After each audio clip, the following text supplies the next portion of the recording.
My name is Cassie Hooker, and you are in the Rebuild workshop entitled Guiding the Soul of Your Church for Times of Conflicts. Are you in the right workshop?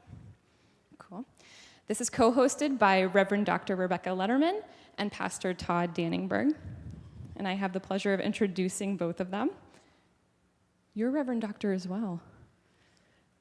Two Reverend Doctors today.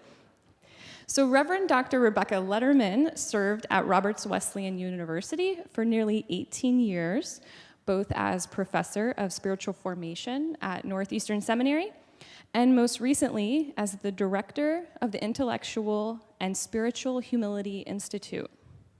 Rebecca is a certified spiritual director and certified embodiment coach, and is an ordained elder in the Free Methodist Church of North America and here in the Genesis Conference.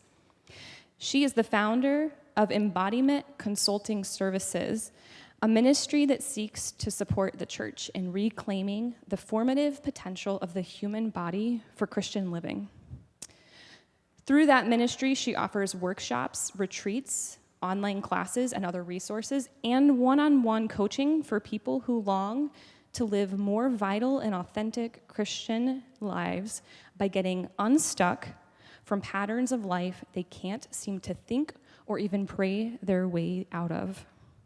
Rebecca earned her BA in English from Roberts Wesleyan University, an MA in linguistics from Syracuse University, a PhD in linguistics from Cornell University, and an MDiv from Northeastern Seminary.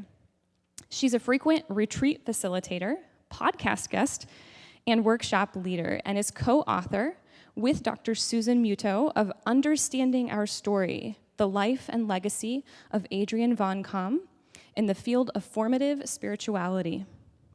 She's working on a forthcoming book on the integration of the body and Christian spiritual formation.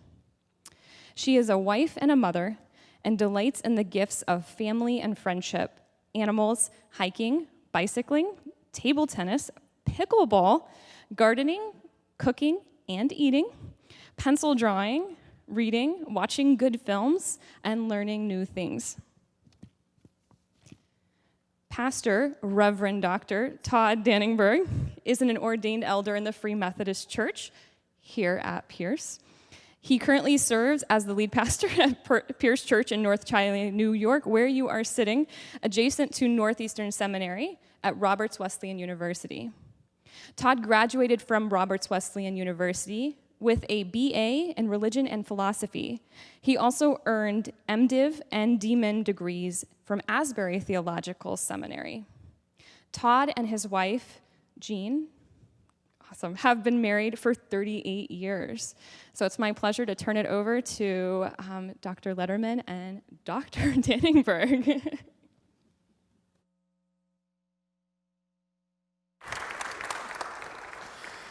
Well, thank you, Cassie. We appreciate that. And just a little bit of trivia. I think my wife, Jean, roomed with you at Roberts a little bit, or at least you were in a lot of classes together because they graduated the same year, same major.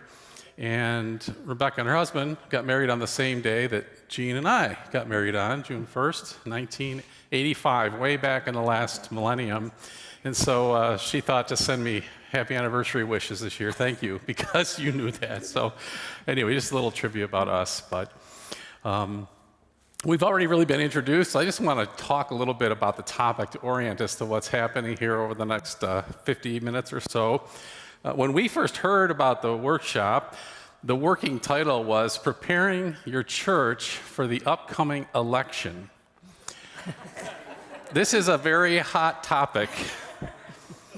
And it's based on the experience of pastors and churches in the last couple of presidential election cycles. And I had to wonder who would be crazy enough to tackle such a difficult theme and provide an answer in 50 minutes. Well, here we are.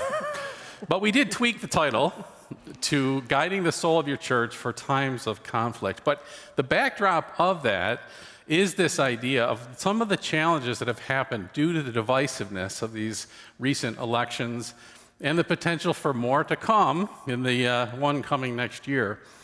It's not so much about church conflicts in general, that's a topic for another whole seminar, but it's how to guide the church through divisiveness occurring within our culture that is affecting all of us and deeply affecting churches and even families. So I've had several experiences in ministry that are part of the fallout of the elections and the January 6th Capitol riot, including several people who left my church over differences with denominational leadership, among other things. And just thinking about what's coming in 2024 with the respective Republican candidates already putting themselves forward, and the endless news cycle swirling along with the social media barrage and Twitter feeds, it's enough to make my palms sweaty, my breathing labored, and my heart race. Just thinking about it and talking about it now makes me feel that way a little bit. But fortunately, Rebecca has expertise in listening to the signals our bodies are giving us and responding with awareness. So I'll turn it over to you to share a little bit. Thank you. So I'd love to ask you right now to notice, given what Pastor Todd just said, that we're now beginning to see the beginning of the election cycle. Pretty obviously, a candidate's being announced, and you know, the last one doesn't feel that far away, so I don't know about you, some of us are still recuperating from the last one in some ways. I wonder if you could just take a moment now and notice, how are you feeling when you hear that? When you hear conflict and you hear upcoming election? And I literally mean, how are you feeling? So you can notice things. You can check in with different things. You can check in with, like, what does your posture do? When you think election, are you like, oh, great? Or are you something kind of tense and you sort of come in a little bit and maybe drop your head a little, like, oh, you know? Like this, we kind of tense up. So our posture can change. Our muscle tension can change. The way we're breathing can change. And why do those things matter? The reason they matter is because God, who made human beings with delight, he made the human body and said, and breathed in them the Spirit and said, this is good, this is very good, right? He made us as integrated beings. Body, emotion, cognitive things, spiritually, all these pieces are all integrated. So actually, you can pay attention to things like how your muscle tension is, what your posture does, how you're breathing, and that can actually give us information about how we are, especially as Christians. I don't know how you find, you pass in church Sunday and you see somebody that maybe you know, but you don't know them real well. You know, how are you? Oh, good. Maybe we are, maybe we aren't.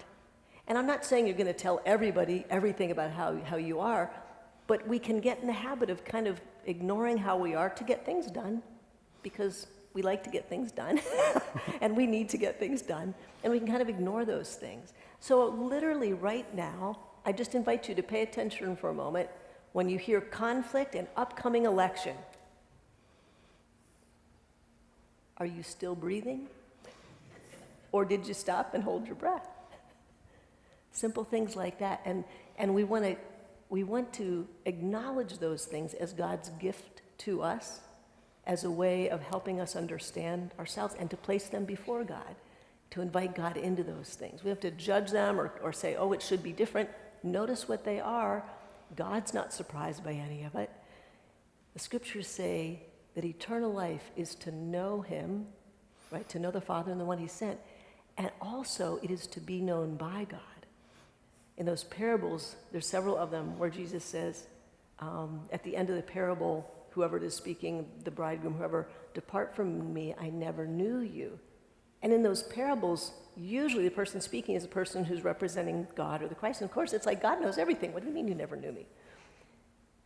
That intimacy of knowing, that kind of knowing, do we know ourselves enough to open that and share that with God and let God know us? So that's why body and spirituality and body and conflict matters. Yeah. And I'm going to share a little bit in this early part of the session on kind of some scriptural foundations for how we prepare ourselves and prepare our congregations for the potential conflict that comes at the time of a general election that we're experiencing. And I've been a pastor for over 30 years. I've pastored through various election processes, and experiences, but really going back to 2016 when it was Donald Trump and Hillary Clinton that were coming against each other in this election, that's when I really began to sense some of the tension within my own congregation about what should happen and who we should vote for, and even certain pressures at times to kind of advocate and push a certain person or candidate or agenda or platform item or whatever it might be. So some of these thoughts even stretch back to that period of time that I'm going to share with you that kind of helped me process with my church family, with my congregation. I was, prior to coming to Pierce, I was in Warsaw, New York at Valley Chapel, Free Methodist Church. And so some of what I'm sharing comes from that time. So one way to help our congregations that I learned and practiced is to share stories that remind us of God's sovereignty when we're in the middle of kind of thinking about, well, who's going to be our leader? When we're anxious over what's happening, I think it's helpful to step back and ask the question, who is really in charge? Who's really in charge when it comes to these elections? Throughout scriptures, there are politically powerful people who seemed to call the shots. And you probably can think of many names yourself. I'll just highlight a few. Pharaoh enslaved the Israelites. Moses said, "Let my people go." And we know how that turned out. Ahab and Jezebel had 400 prophets of Baal, but tried to destroy God's prophets so that Elijah thought he was the only one left. But Elijah met them in a showdown on Mount Carmel. And we know how that turned out. Who's really in charge? Nebuchadnezzar gave an ultimatum to his subjects to bow to his image, but 3 Jewish exiles refused, obeying God instead. And God saved them from the fire. Who's really in charge? There was a governor from Rome named Pilate and an accused Jew named Jesus. In John 19:10 through 11, it's recorded that Pilate asked Jesus this question: "Don't you realize I have power either to free you or to crucify you?" That's power.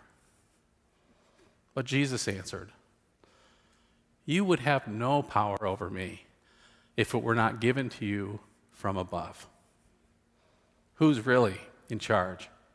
And in the chapter just before, in 18, verse 36, Jesus told Pilate, "My kingdom is not of this world." So it helps me to think about those kinds of passages in scriptures and to guide my congregation to understand them so that they don't get all embroiled and anxious about what's happening and who's going to get elected and what's going to change for me or for our situation because of it. They're a reminder that we serve a king whose kingdom is not of this world. We get into trouble when we think, when it comes to elections or how we respond to them, that we somehow have to help God out to get things right. I kind of see this happening again. Like when Peter told Jesus, trying to help him out, "You're not going to have to suffer, Jesus. That's not God's plan, certainly." And Jesus rebuked him and said, "Get behind me, Satan. You are a stumbling block to me. You do not have in mind the concerns of God, but merely human concerns." What are the concerns of God? And what are human concerns? When we feel tempted to put too much stock in who gets elected, we run the risk of exchanging the eternal, unchanging, all-knowing, omnipotent power of the living God for a temporal, short-lived, anemic power of human origins, no matter how big the nuclear arsenal the president can control. If we get too enamored with earthly power or preoccupied as Christians, as churches, as believers with putting our person in office, I'm afraid we forfeit our greater message of the love of the sovereign ruler who really is in charge, regardless of the party in the Oval Office. We abdicate our responsibility to proclaim the good news of salvation if we focus on having political power and control. And I think about it this way as a pastor in my church. If I have people pushing me to try to drive a certain agenda or mention a certain, person or platform or whatever it might be, I feel like if I go in this direction, there's a whole group of people in my congregation who are going to miss out on the love of God because now all they're going to hear is this political stuff. And it's the same going the other direction as well. If I cater to another side of this, I am missing out on the very people that God has called me to reach and show his love to. Excuse me. People want to use God often to push their agenda, but God is not tied to our efforts to take control. He wants us to follow his agenda. And it turns out he's made it quite clear he has expectations for rulers. And I turn your attention to Ezekiel 34, 1 through 10. I won't read this whole passage, but just a few of the verses. It describes leaders who abused their power and took advantage of others. Verse 2 says, "Woe to you, shepherds of Israel, who only take care of yourselves. Should not shepherds take care of the flock? You eat the curds, clothe yourselves with the wool, and slaughter the choice animals, but you do not take care of the flock. You have not strengthened the weak, or healed the sick, or bound up the injured. You have not brought back the strays, or searched for the lost. You have ruled them harshly and brutally." You see, a leader's responsibility, according to God's plan, God's word, is to care for the people, to protect and to provide, especially for the vulnerable. But instead, those leaders in Ezekiel used their power and their authority to line their own pockets. They used their position to take advantage of the poor who relied upon them. And God was not pleased. In verse 10, it says, "This is what the sovereign Lord says. I am against the shepherds and will hold them accountable for my flock. I will remove them." God is the ruler. God is in charge. God is the one that we want to draw people to and point people to, not a specific political party or ruler. And one way to guide the soul of our church in times of conflict, especially over a divisive election, is to remind people of God's sovereignty, authority, and rule. Regardless of the outcome of our election, there's nothing God cannot handle. There's a hymn that says that though the wrong seemed off so strong, God is the ruler yet. That's from the hymn, "This is my Father's world." There are even times in the Bible when God's appointed person in charge was perceived to be the enemy of God's people, and was actually so, such as when the Israelites were taken into captivity by Assyria and Babylon.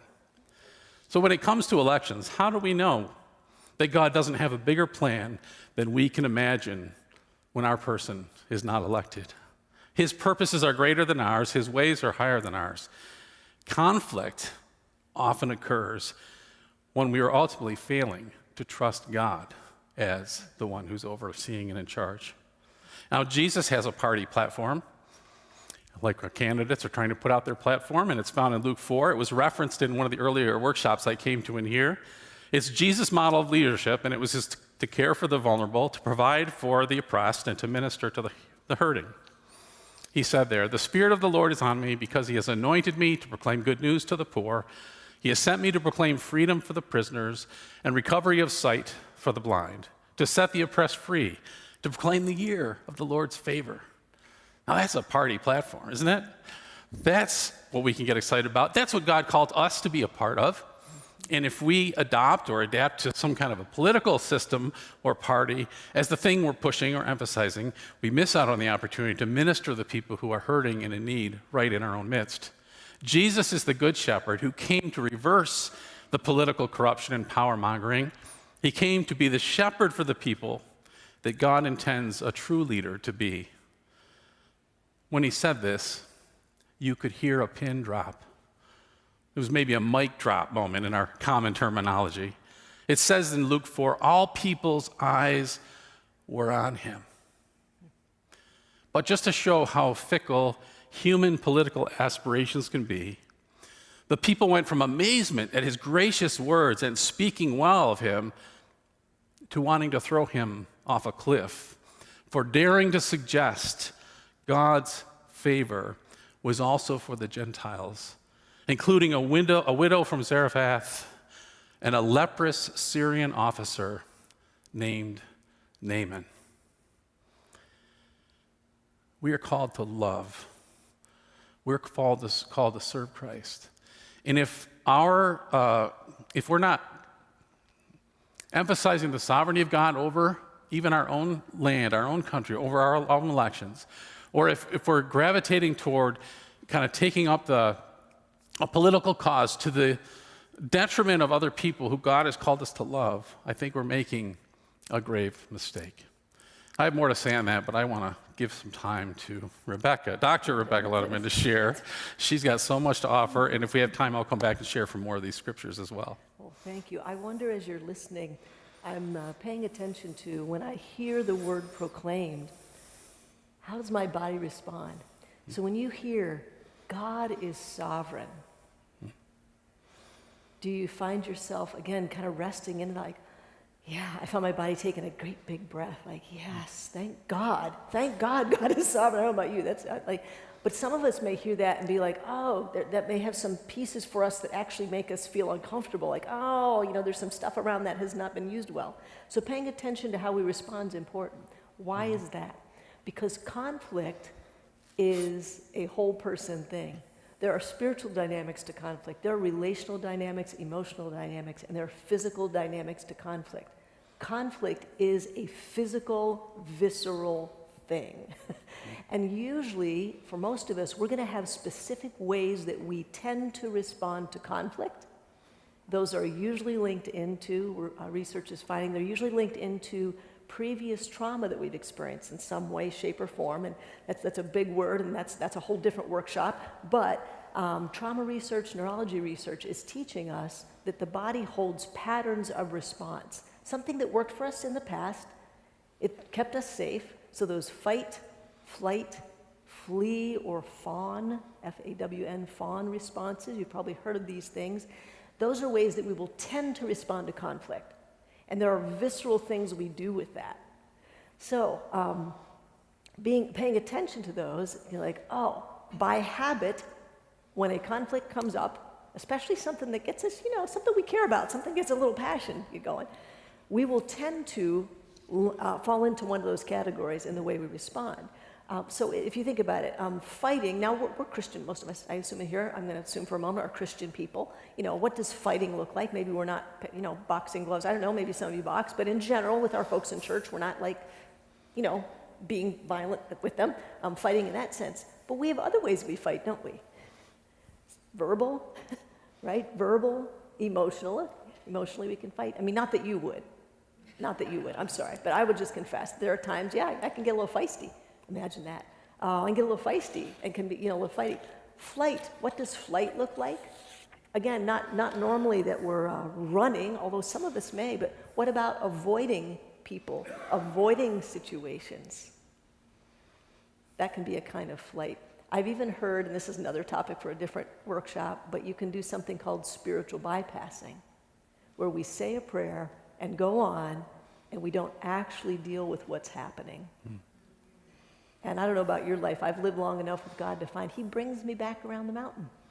And if I haven't dealt with it before, it will deal with me, or He'll give me another opportunity to deal with that. But fighting, flee can be just avoiding, freezing, procrastination, simply not engaging, disengaging entirely. Fawning, it's where you make yourself not seem a danger to someone by just doing anything they want, being very quick to, oh, that's wonderful, and everything's wonderful, and anything you want to do, that's fine, and having no sense of connection or agency with that can be fawning.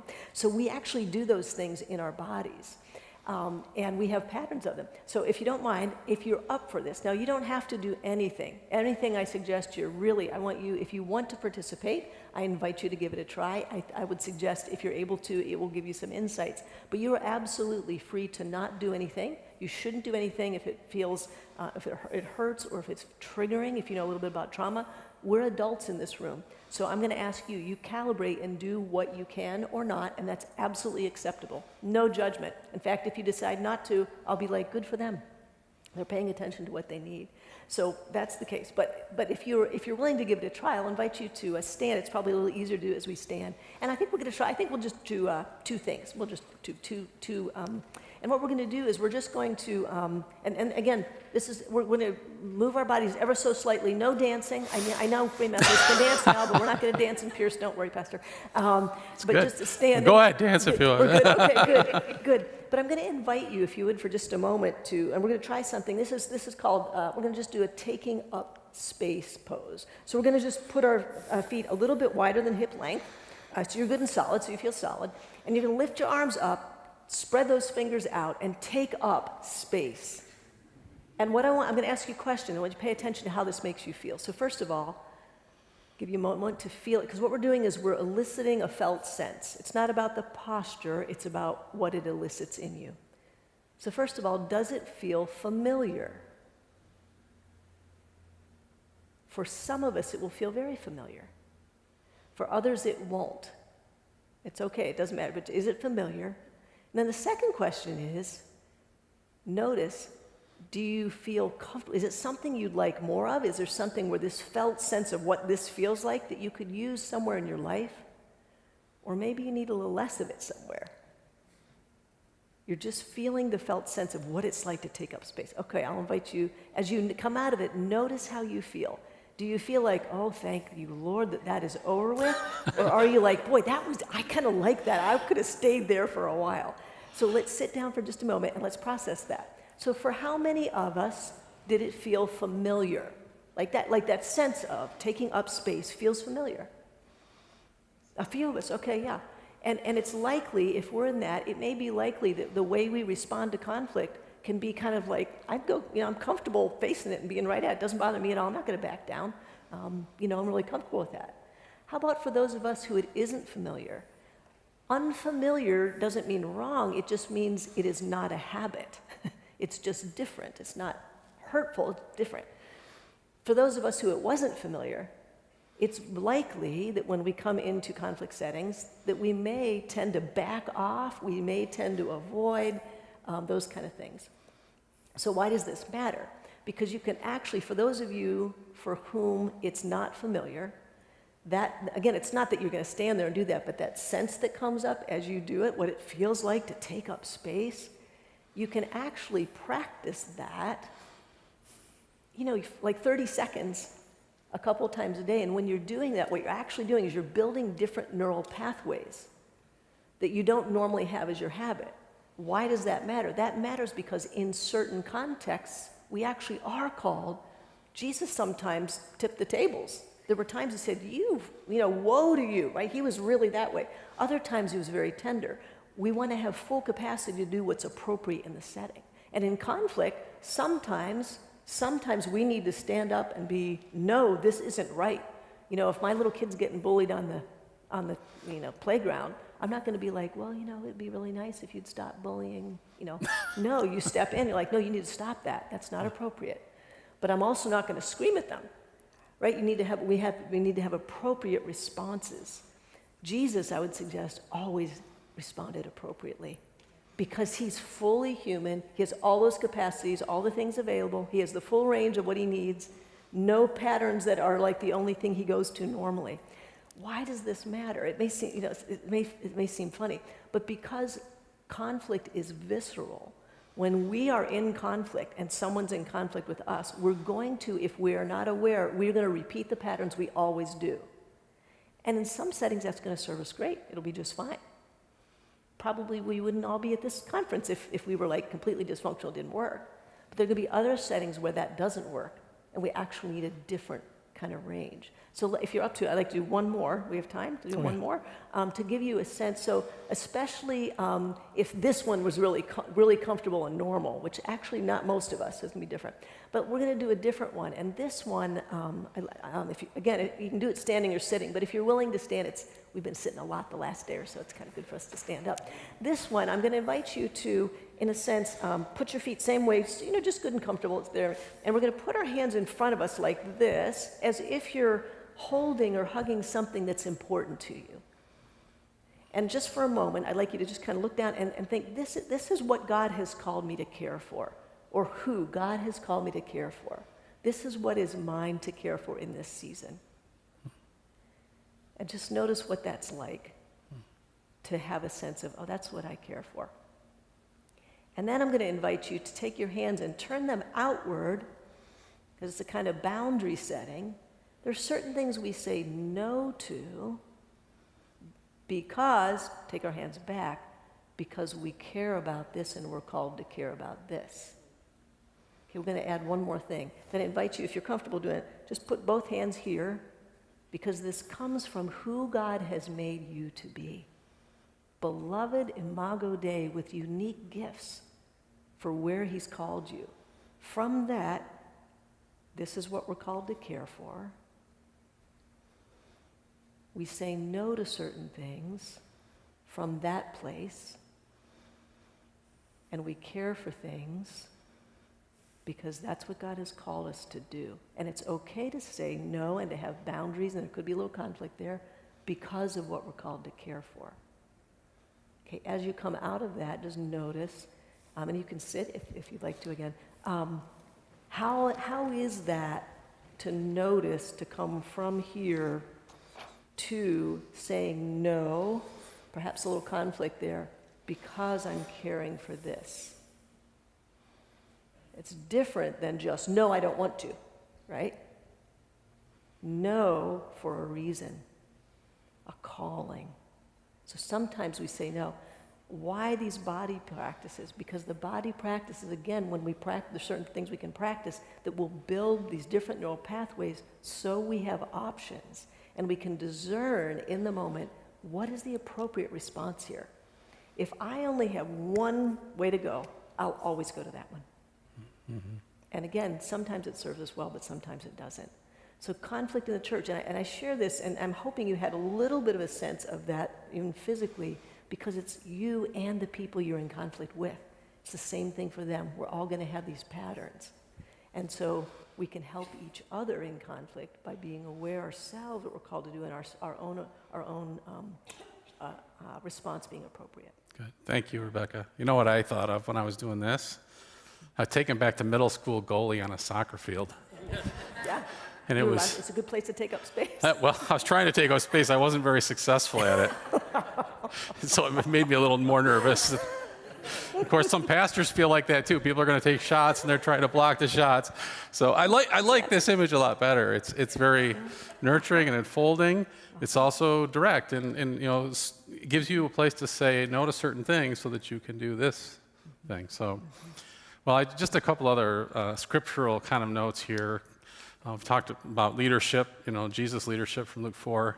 There's a mindset that is prevalent throughout the scriptures that really dominates Jesus' whole ministry. And I like to look at Matthew 5 and the book of Philippians briefly to touch on a couple things. In Matthew 5, in the Sermon on the Mount, Jesus says, "You have heard that it was said to people long ago, this is the way of things. This is kind of the rule you've followed. This is the law. This is what you've expected. You shall not murder." One of the 10 commandments. Thou shalt not kill, right? "And anyone who murders will be subject to judgment." So I'm sure they're listening to that going, yeah, that's right. We follow that rule very well. Then he says, but. Wait, what's going on? But I tell you that anyone who is angry with a brother or sister will be subject to judgment. Again, anyone who says to a brother or sister, "Raka," is answerable to the court. And anyone who says, "You fool," will be in danger of the fire of hell. So when I think about political things happening and I listen to the rhetoric, I think, man, they're really not getting what Jesus is saying here, because there's a lot of attacking going on. There's a lot of demeaning, a lot of anger, a lot of hostility, and it even happens in the church. And so I want to draw us back to this mindset shift. Whew, that almost came out wrong. Mindset shift in favor of or toward the other. We could think if we don't murder anyone, we're okay. We've not broken the commandment. But Jesus takes the command to the place of its intended origin, into the heart. The outward action of murder begins on the inside and with the attitude. And he's calling us to have a higher sense of what his desire is for that command. It's to change us from the inside out. You remember what God said to Cain when Cain was contemplating his brother and desiring to murder him. He said, "Why are you angry?" It was that internal anger that turned him into someone who would commit murder. And he warned him, sin is crouching at the door. It desires to have you, but you must master it. And God has given us his Spirit to help kind of be a check on us too, internally, when we feel those emotions rising in us, that anger rising in us that wants to lash out and get back. And he's calling us to have a different mindset that thinks of the other. Raka is a word of utter contempt. So anyone who says raka, this contemptuous word, it's like saying, you're dead to me. So you're not murdering someone, but you're acting as if they're not alive, as if they don't exist, as if they don't matter. Raka demeans and disregards another person who is made in the image of God. Now, they may be flawed and broken by sin, to be sure, just as we are. And just as in need of grace as we are. Jesus says that our mindset must shift from looking down on others, despising others, ranking others, humiliating others, maligning others, to loving them and accepting them, just as he has loved and accepted us. And then a few verses later, in verses 43 to 48, he says, you have heard that it was said, love your neighbor. Oh, I love my neighbor. Of course, there's another passage where it says, well, who is my neighbor? And he tells the story of the Good Samaritan, and you can kind of put all those pieces together. He says, you've heard it said, love your neighbor and hate your enemy, but I tell you, love your enemies. What? And pray for those who persecute you. What? That you may be children of your Father in heaven. He causes his sun to rise on the evil and the good and sends rain on the righteous and the unrighteous. Verse 45 there refers to us as children of God, our Heavenly Father.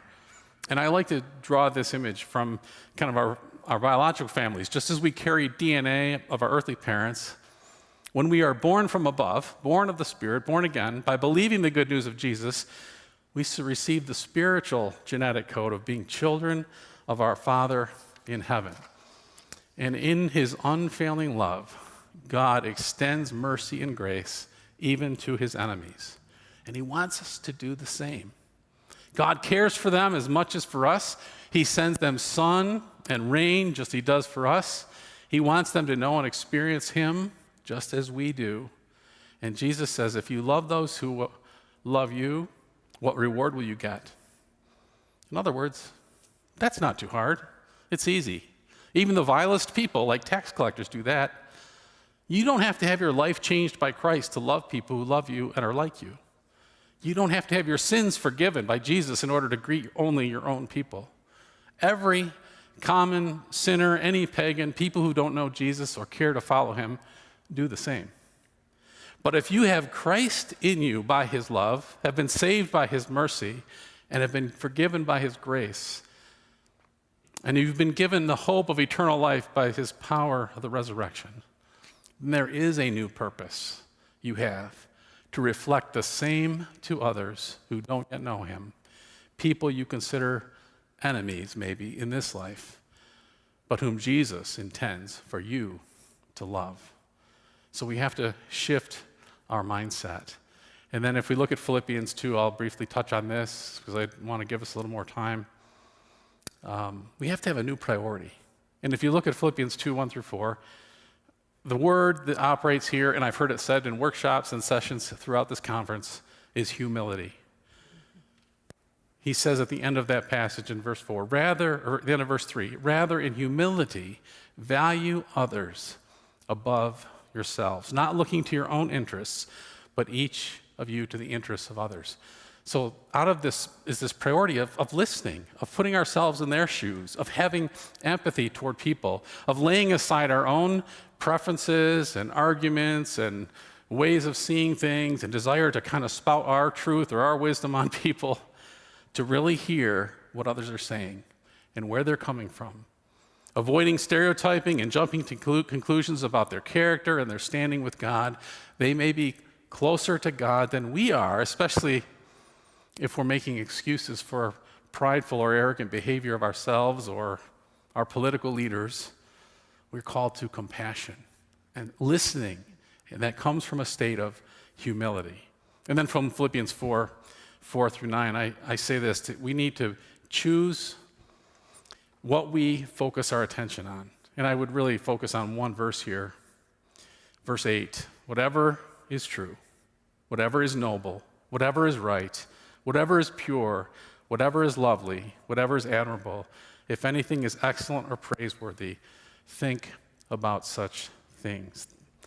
That's the priority, not all the other things that are trying to draw our attention and polarize us and make us angry and turn us against one another and create division.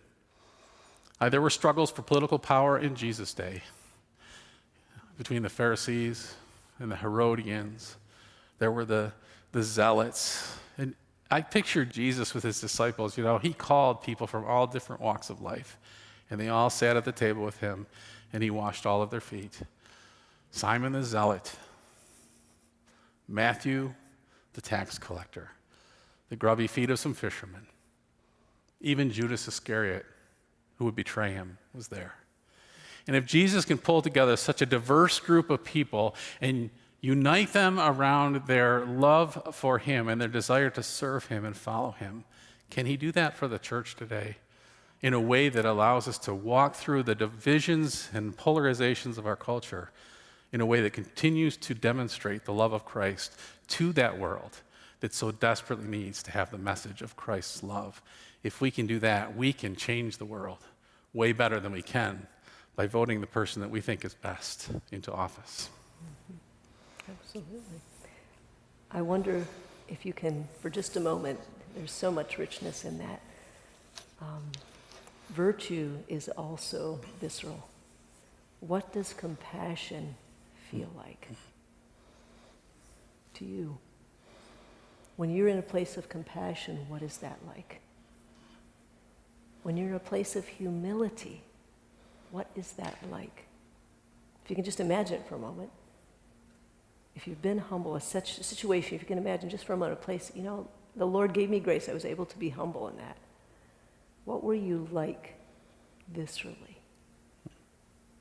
I bet you weren't like this, right? Grounded in the sense of solid in who God's made me to be. I don't have to prove anything. I don't have to hide anything. Simply who God's made me to be. And from that, to have compassion and a receptivity and openness. What does that feel like? It actually has a visceral component, right? When we're open, we're not this way. We're this way. So this is why it may seem strange, because I know we're not used to thinking these ways, but if you actually pay attention, your body can help you pay attention to, we hear the shoulds, we hear the mandates of Scripture. We want to be like Jesus, right? Yes, we do. And are we always like Jesus? I'm not. Not saying you aren't. I'm not. How can we learn to shift it? And one way to shift, we listen to the word, we pray, oh God, we need your grace for this.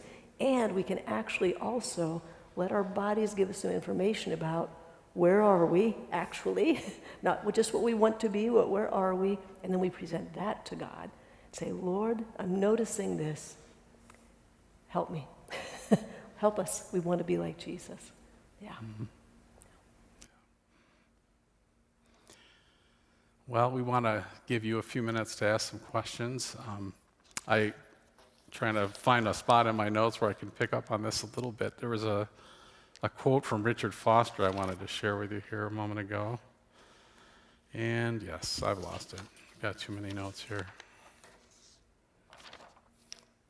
So what we want to do is just say, what are some of the things you've experienced or felt, or what are some of the questions you have as we face another potential period of time when there's a lot of polarization and maybe a feeling that there's going to be conflict? How do we prepare for that? What are some of the questions you might have for Rebecca or for me?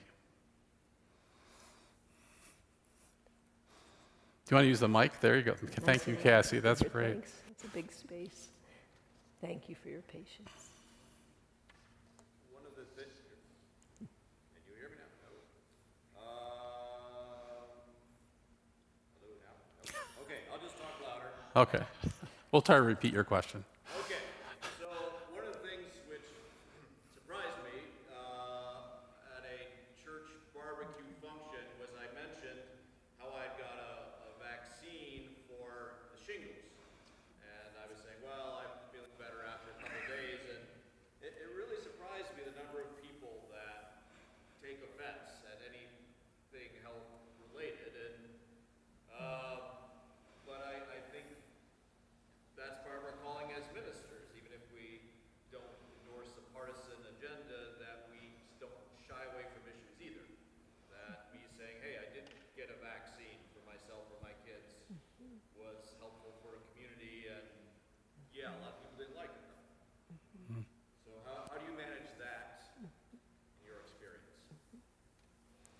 Great question. How do we manage experiences when people bring things up to us that are politically charged, like, the vaccine situation? And you weren't talking about even a vaccine for COVID. You're talking about the vaccine for shingles, right? So, Right.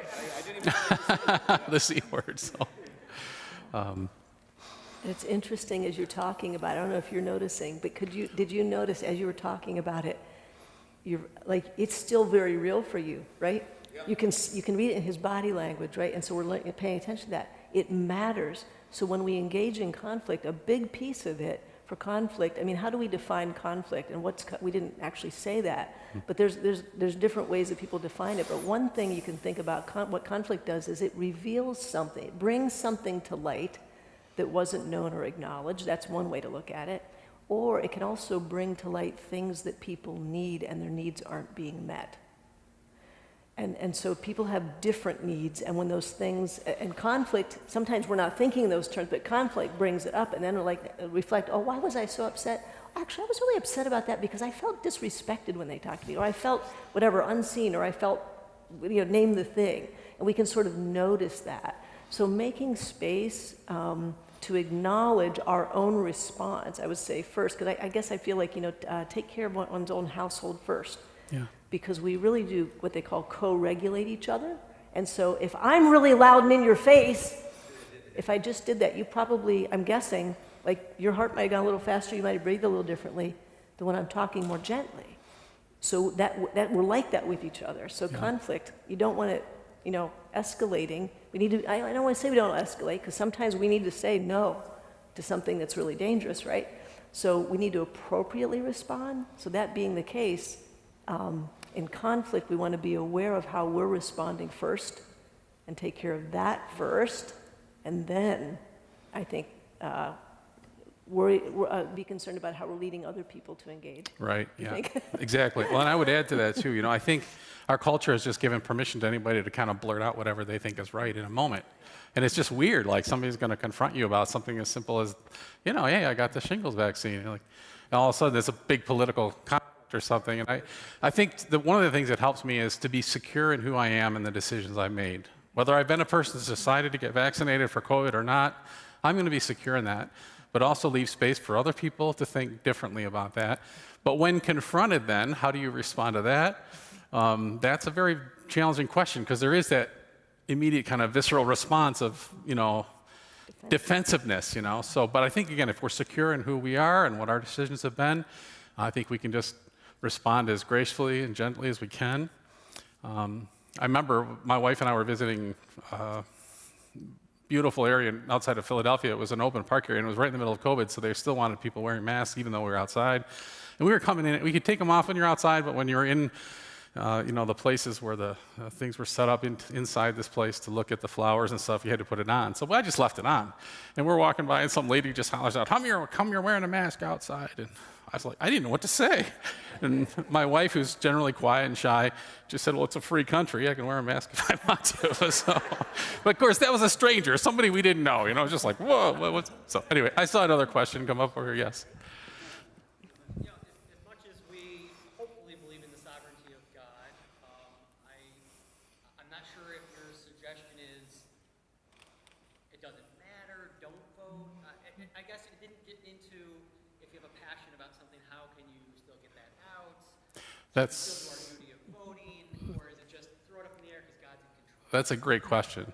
So he's asking about, if we're talking about the sovereignty of God, how much does that influence us to make decisions about whether we're going to vote or not, or when we speak up about injustices or not, and those kind of things. So I'd like to come back to the idea that we're citizens of two places. We're citizens of this country, a free country, a country in which we are enabled to vote and make our voices heard. And I don't think we should shy away from engaging in political conversation. I think it's the manner in which we go about it that makes a difference. And of course, the divisiveness that's occurred and has affected churches is something we want to avoid. But I do think we have an opportunity to speak truth to the community and to the country about what is happening and share our perspective on how to make a more just world, more just laws and rules and things like that. So engage in good citizenship, but keep in mind the higher citizenship of our part in the kingdom of God, the kingdom of heaven, and consider how the way we're engaging in the political process is impacting our ability to share the message of the love of Christ with those that we're called to serve. Because we're called to serve and love everyone, whether they're people aligned with us politically or not. So I think that's where we have to be very careful as pastors, as church leaders, as churches.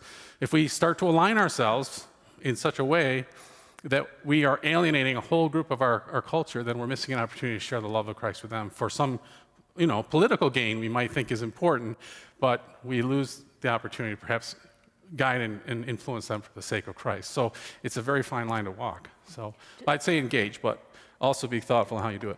Just one last thing, and this just from experience. When I'm getting defensive, and that can happen when, especially somebody comes at me and I'm not expecting it, like with the vaccine or whatever it is, they come at me and I can feel the defensiveness, especially if it's someone we see regularly. I'll just say that. Not that it happens in your church or where you are, but there's some people in my life I see regularly and they really see the world differently than me and I feel a lot of conflict. And the Lord had to help me be attentive to being careful that I do not fall into what you were talking about. If I'm beginning to think, and I'm kind of writing them off, if I begin to judge them, if I begin, God forbid, thinking, they're so foolish about this, like they don't know that thing. But Jesus taught us that is not who he calls us to be, right? So we need those things, we need to be really careful and aware. Yeah. But that doesn't mean we don't say no and boundary things when they need to be done. There's a question back there, one up here, and one up here. So let's start back there. Yeah. Hello. Hey, Pastor Betty. This has been really, really great. I just wanted to share something from my experiences. I serve in Buffalo, New York, and serve a large congregation of about 1,100 there. And my specific role is pastor of pastoral care. In our congregation, not only with regard to serving our own members, but family members and community, my primary work is related to bereavement.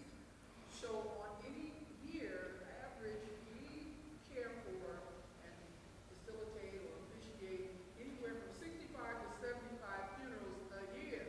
Hello. Oh yeah, great. And I'm listening very carefully, and I appreciate, Pastor Todd, you, Sister Pastor Rebecca, and my brother there. And so I've had to learn, and I was thinking of the conflict between Abraham and Lot's herdsmen. And the fact that, they had this conflict, we're talking about them.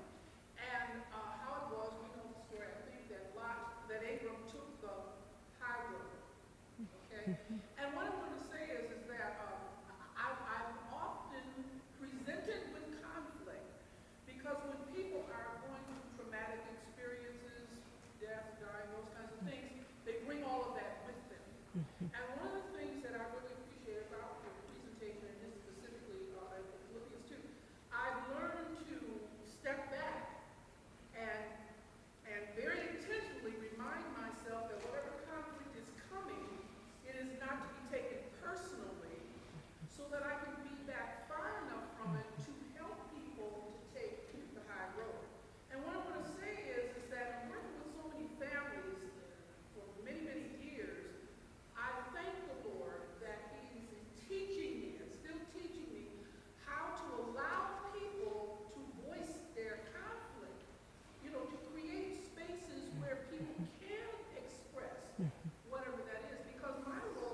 Thank you. so Thank you much. for sharing how you're embodying the love of Christ to people beyond the call to just serve them in the experience of going through grief, but even giving them a voice in a safe place for you to interact and respond to them. Can you give him a hand? Oh.